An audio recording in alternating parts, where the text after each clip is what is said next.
Hello friends, spoken English practice.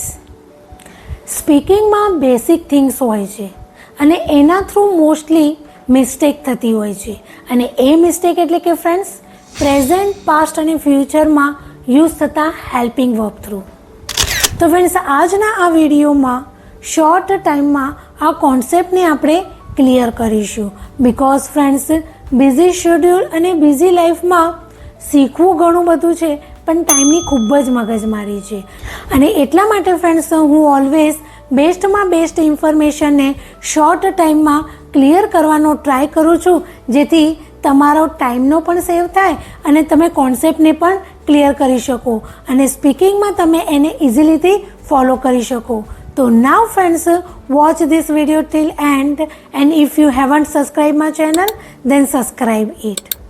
Now come to the point કે am, is, are, was, were અને વિલનો use કેવી રીતે કરવાનો એ તો ફ્રેન્ડ્સ તમને ખબર જ છે, બટ એને ડેલી સ્પીકિંગમાં થોડું યુઝ કરીને ડાયરેક્ટલી તમે સ્પીકિંગમાં ઇમ્પ્લિમેન્ટ કરી શકો છો. નાવ કન્ફ્યુઝનને ક્લિયર કરીએ કે હાલ પ્રેઝન્ટ ટાઈમમાં તમારે કોઈ પણ સિચ્યુએશન હોય કે પછી ઇન્ફોર્મેશન હોય અને એને તમારે શેર કરવી હોય, ત્યારે એમ, ઇઝ, આર ની સાથે એ સિચ્યુએશન કે ઇન્ફોર્મેશનને એડ કરીને you can share your thoughts.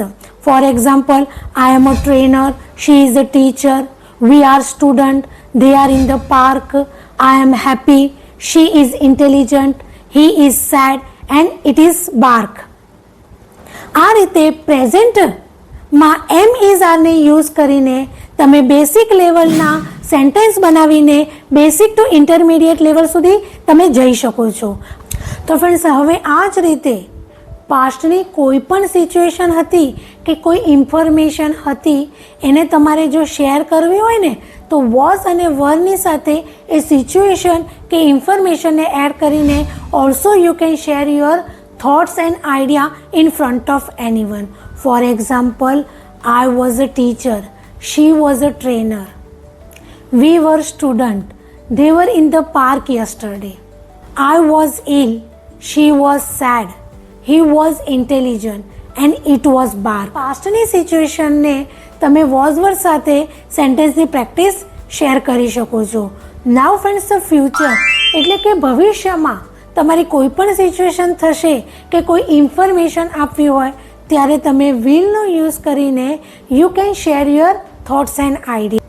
For example, I will be a trainer, she will be a successful YouTuber, he will buy new iPhone, we will do speaking practice together and they will give online training. તો daily રૂટીનમાં થોડી spoken ઇંગ્લિશની practice કરવાથી તમે તમારું conscious અને subconscious mind train કરી શકશો, જેનાથી પ્રેઝન્ટમાં એમ, ઇઝ, આર, પાસ્ટમાં વોઝ, વર અને ફ્યુચરમાં વિલનો યુઝ કરીને સ્મોલ સેન્ટેન્સને સ્ટાર્ટ કરીને સ્પોકન ઇંગ્લિશમાં ફ્લુઅન્ટ બની જશો.